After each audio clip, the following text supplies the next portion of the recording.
Hello, I'm Mayo from The Invisible Orange, and this is the orangEzine Video Ball episode 4. I'm very excited for this episode. We're going to have an interview with GROSS MISCONDUCT, and we're going to have an interview with Liberatia.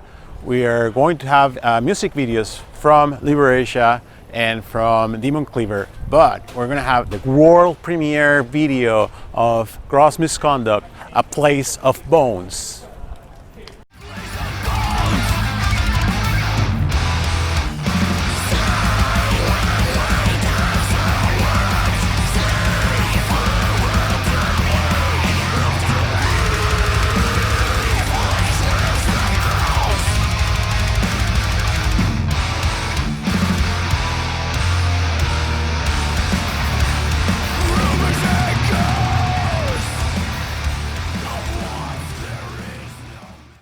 And we're gonna get started with an interview with GROSS MISCONDUCT. It was a lot of fun to do this interview. Great guys. And after that, we're going to have the world premiere video for A Place of Bones. Let's go.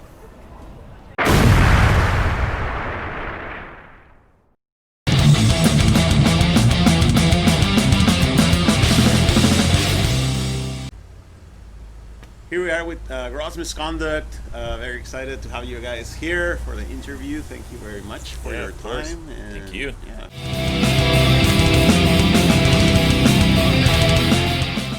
Short history of our band. Yeah. Short history of 20 years of music. We were all playing punk rock in punk rock bands. Yeah. And you and I had the coolest punk rock band Pretty much. if you ask us. According to us. And that was in the 90s. And we met John. You know, a lot of what separates a good punk rock band from a heavy metal band or a thrash metal band is the drummer. Yeah. Right?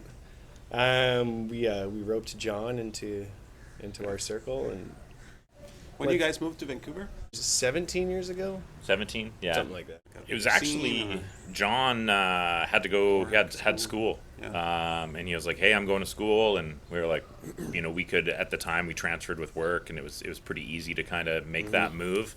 Vancouver was a lot more affordable at that time, which was nice. And I think we all knew that you could only get so far on the island, you know what I mean? You remember your first shows then in Vancouver? I do. It was Tard. Was it Brickyard? At the Brickyard. Yeah, that's right. Nice. Remember that Brickyard show I met like the guys in Soul Scar, and you know, I was 19 or whatever. It's like, oh my God, that's a real band, and met Brent and them. Yeah, right. It was funny because they were like, what? Yeah, we're playing that band, whatever. But that was pretty cool. You know, there was a lot of there's a lot of bands from that era that like people still talk about, which is pretty cool. Mm-hmm. And then, let's say you got your first album out in 2008? Yeah, 2007 or 8, maybe. 8, yeah. That was about the time also that you played that show at the Croatian. Yeah. So with Amon Amarth. That's a good memory. That was awesome. Funny because we were both working out of town at the time. Yeah. Did we? What happened? We ended up taking the bus. We flew down and then bussed back, or bussed both ways. Whatever it was like, okay, we were working in Kelowna. Like, okay, you get off work at 2 and get on the bus, and you know, outside the Croatian Cultural Center by 6, and then we played, and then we were on a bus back the morning at like 6 in the morning. Yeah, I rode the bus back all night to get to work in the morning the day after that show. Great, you were not missing that. But we still partied, yeah, you know. It was a good time. No, we weren't missing it. We drank, we drank all of Sonic Syndicate's beer. Yeah. That's good. Someone had to. Yeah. Fast forward to Equinox then, 2018 already? Yeah. 2 years now? Yeah, was it 18, 19? Time goes fast. Yeah. I know the second one was 2011. And only because it came out on November 11th, 2011. I was like, I can remember that. I believe you mentioned you were by the time it came out, you were already working on more material. Yep. I mean, we're kind of always working on stuff. I think we have 4 or 5 songs that are basically like ready to be. 5. pound it out in the jam room and kind of work out the nuances of them. So we're thinking like an EP might afford us the smaller workload to just get it done. You know? I think a lot of the reward of making music is making music the way you want things to sound, right? Yeah. You know, is being in control of that creative side. So We were talking before we started, guys, about the playing shows and how we miss actually being in a show. Does that affect your inspiration, or does it reflect in the music you can make then, maybe, you think? I mean, I've found now that we're forced to not go out at all, or we were for a while there. I just got into kind of writing and recording at home, so got a little bit more comfortable, like recording riffs and figuring out how to tab them. So it's been somewhat productive, but I mean, a lot of that excitement with music comes from like sharing it with people and seeing how it evolves when like Dave brings a different part to it, or John, you know, brings the drums to it, or Julian changes the bass line or whatever that may be. So that is definitely missing. and wanting to just play your new material loud and live, right? Hey, I wrote this awesome song. I hope let's pound it out sometime in 2021. And we had, we had a couple shows that we were pretty excited about. We were doing a couple shows with Neck of the Woods, and then we had the one bigger show at the Rickshaw. And like we had set lists in mind and plans, and then it all kind of went to Big hell. show So, at the Rickshaw was that the Insomnium, Omnium Gathering, Seven Spires. yeah. Yeah, you guys, Liberatia from the island. Yeah. Well, it was Oh, gonna be yeah. a good one. Probably like one of the Yeah, back that in would have been March. fun. Yeah, one of the first ones to get postponed, I guess. Yeah, the rickshaw shows. Then that reminded me of this good stretch of time of really good shows you guys had. Like there was that show. There was like the Invisible Orange 10th anniversary. There was your guys' 20th anniversary. That's the most recent one, which was I think it was an absolute success. It was a great show. So much fun. Super fun. And it's just Yeah, like, yeah, it was a great show. Really good energy. You know, smiles for miles. Yeah, that was a great show. It was interesting too. At like 20 years, I don't know what happened. We've kind of been doing the same thing this whole time. But as soon as we announced it was our 20-year show, people bought more merch. People came out to the shows more. Like we seem to like we got paid more at the door, which is always great. So 20 years is the mark where it starts paying off. Just keep going. Keep plugging out there, young bands. Can't wait for the 40th anniversary. Yeah. You too will be gray like the three of us. Speaking of great shows, you mentioned the 10th anniversary show for Invisible Orange, and we talked about doing a Sepultura song, and we jammed it a couple times at the spot. So awesome. It was a song. It was actually one of the first songs that Dave, John, and I played together as a band. It was and then, ridiculous that you wanted to do that song. Yeah, We for the were record, like, yeah, no way. I picked the song, right? Like, we're like, oh yeah, that's our song. we're like, that's one we already know. This is Yeah, great. we were pumped. And we very rarely do anything like that. That was out of, we've never had anyone else come up on stage or whatever. We're pretty calculated. And it was, some of the most fun I've ever had. Yeah, like I getting to appreciate that. play and look over and see you singing and people's reaction to you I fronting saw the there's band. live footage of that, like poorly filmed or whatever. But man, You guys took a risk, actually. I like that you sang it very. Right? You sang it very Max Cavalera, which was like, stay true. Because when we used to cover a few Sepultura songs, and I would always kind of sing it like he does, give it that kind of energy. Oh yes, of course. Fucking love it.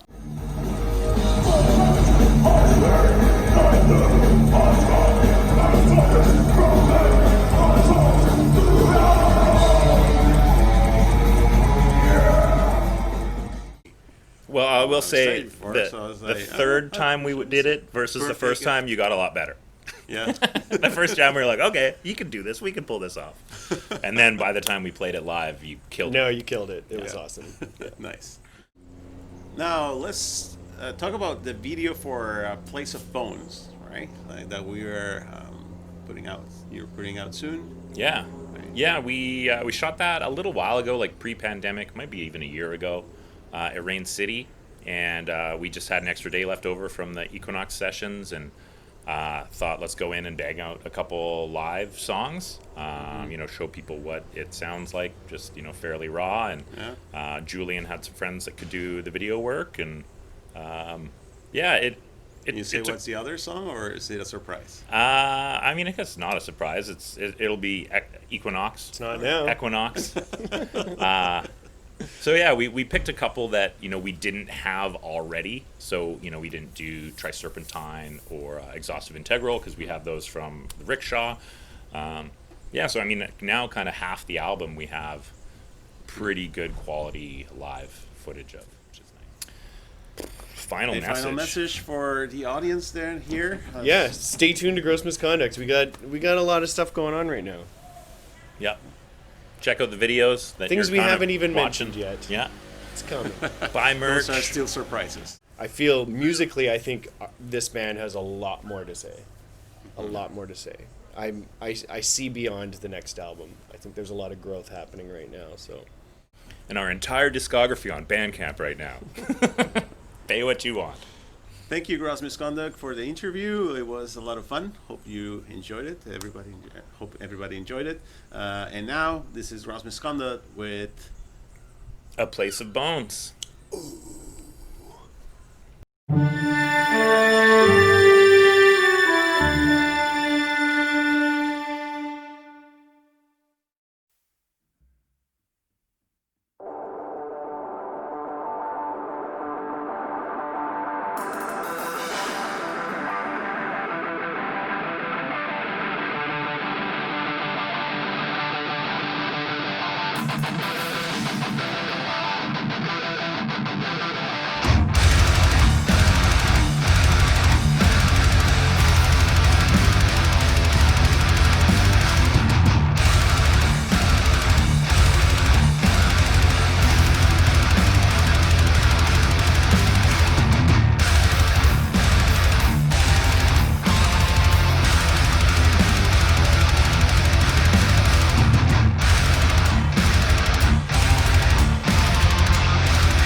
Without access to federal government support, over 90% of Canadian independent music companies are predicted to permanently close within the next 6 months.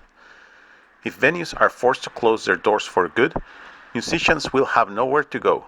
No shows, no money, no music. We are asking for government support to help independent music venues survive the pandemic until mass gatherings can occur again safely. You can help make this happen. Take action. Go to supportcanadianvenues.ca and learn more about what you can do. supportcanadianvenues.ca. And now we're going to have a video from Demon Cleaver. Demon Cleaver, as we mentioned, they just released their debut EP last July 17. And just a couple of days before that, they released their video for the song Prostitution of Our Evolution. This is the last song featured in the EP. The whole front to back, it's really intense. I really recommend it. Check it out. Here it is. And here we are now with Demon Cleaver and Prostitution of Our Evolution.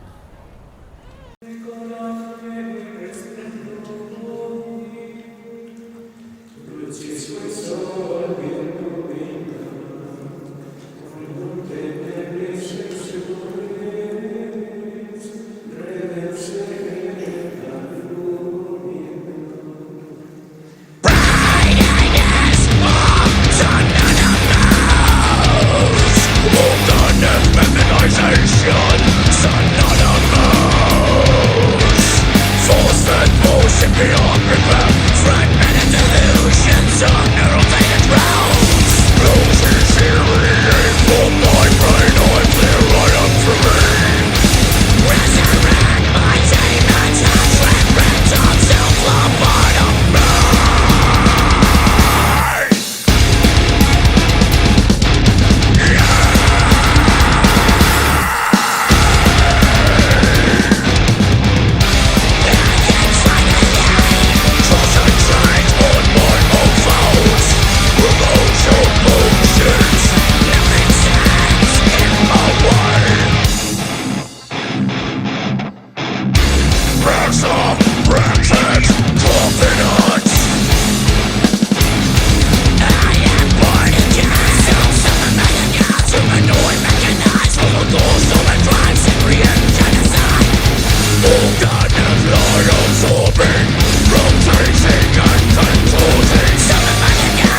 We have some updates from the orangEzine.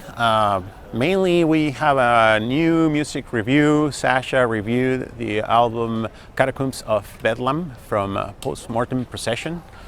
Here it is in our website. That's a music review, like great album. Sasha gives it a 9 out of 10. Check it out. This is a great band from Pittsburgh. And also another update is in the release calendar. Last time we reviewed all the releases from July, but we had not added yet that Carcosa release single in July. And we just added that to our calendar. Check it out online. And stay tuned. In the next episode, we're going to have a full review of all the releases that we had of Metal BC from January until June of this year.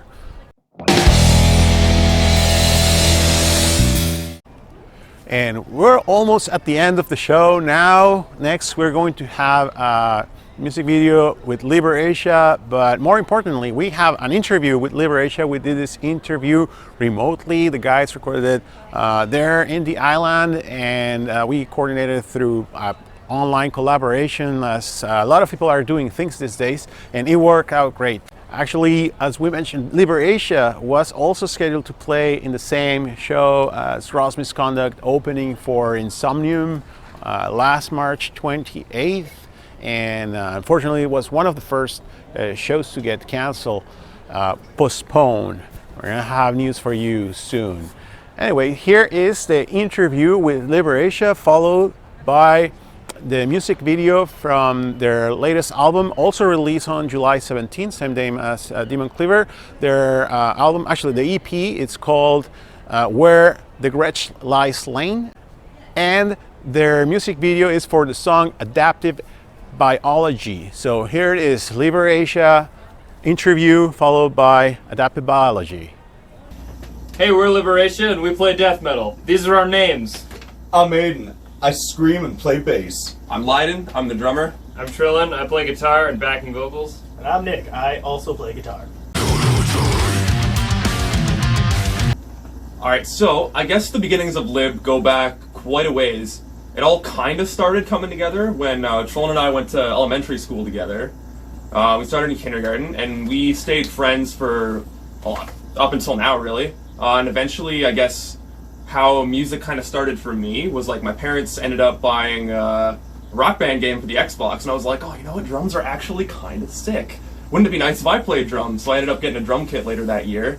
And Trillin got into playing guitar and bass in and around that same time. Also through Rock Band. Also through Rock Band. Great game, great game. And then, so we eventually started jamming together, and we kind of had a rotating group of friends who would come over to my place, and we'd try to, like, play covers. Like, what was something we played back then? Smells like Teen Spirit. That was one, yeah. So he went to different school and met a couple of dudes. One being this guy, Aiden. And then our original vocalist and other guitar player, Craig. I guess, well, him and Craig were already friends together, and they had played music together for quite a while before that. And then, so Trillin met them and was like, oh, I know a dude who plays drums, so they invited me over one day, and that's kind of how the four of us originally ended up coming together. And then right before we went on tour, we'd been playing shows in the local scene, so Courtenay, Port Alberni, Nanaimo, stuff like that, and we had met this guy through a band we played with called Forever Frost. And we ended up going on tour with them that summer, and so we thought it was only right that he would sub in for guitar with us, and Trillin would sub in guitar with them. Double duty. Double duty! 2 weeks straight. Yeah. And then, so we decided, we kind of like this guy, so we figured we'd keep him afterwards. He's alright. It's Stockholm Syndrome.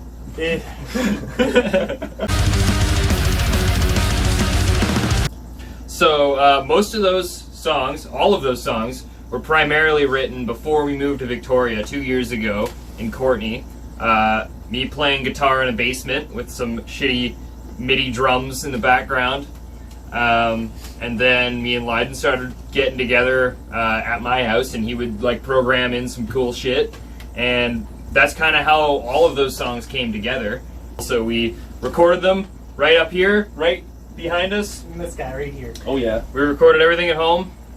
Vocals we did in this room. Guitars, bass, drums, everything in this room. And we are really happy with how it turned out. We were able to make it exactly what we wanted it to be. and yeah, we're really happy with the sound. We sent it off to Diego at Oracle Studios off in Edmonton, and he did just the most fantastic job reamping, mixing, and mastering, and we are just so happy, so blown away with what he did. Released our EP with the Collective Agency doing the promotion for it, and he's doing a fantastic job, and he's got it out there. He's gotten our streams.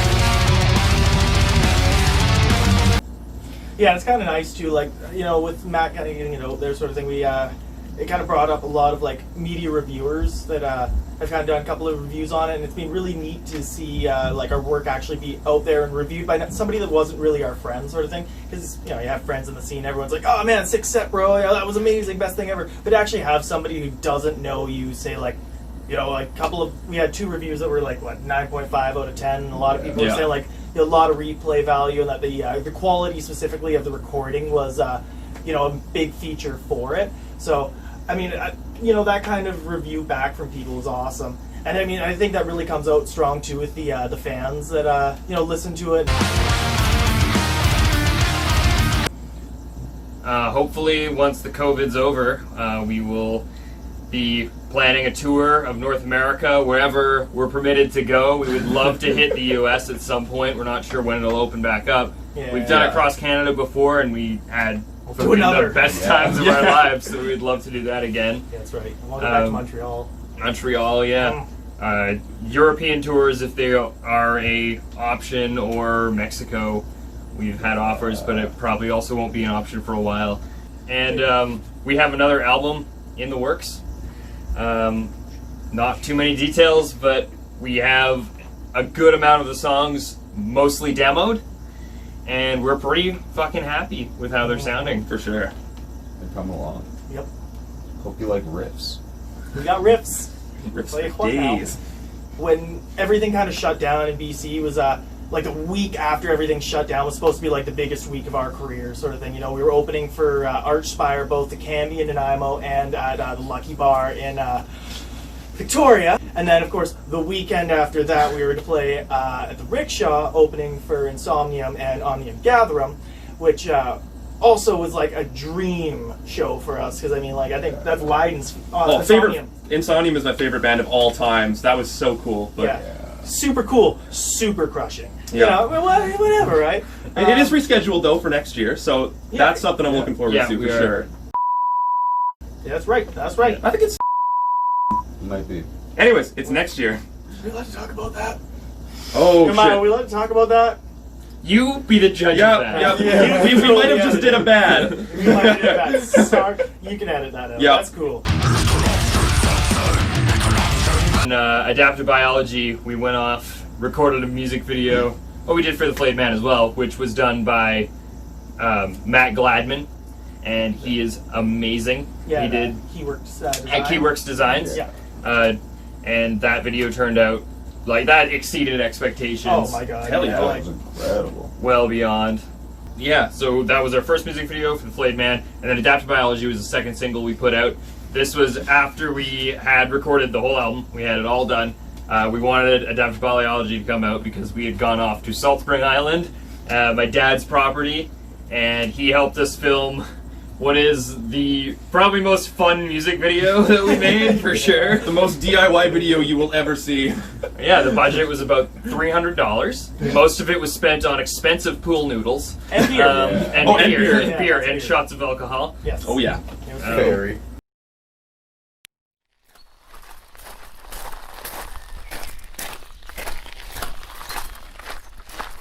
All right, gang. Let's get into these dark, empty woods.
Okay,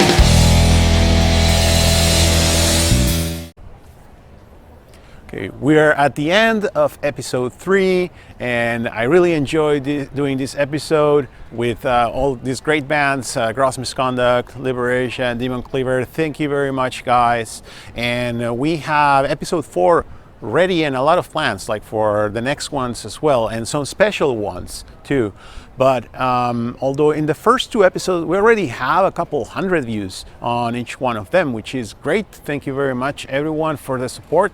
But what I would like to see more are some more comments from you. I would like to hear more from you. What is it that you like the most? You like the interviews, the music videos, the updates? You like to see more updates? And any other new ideas? Everything's welcome. So please let us know in the comments, and look forward to hear from you. And thank you very much for watching.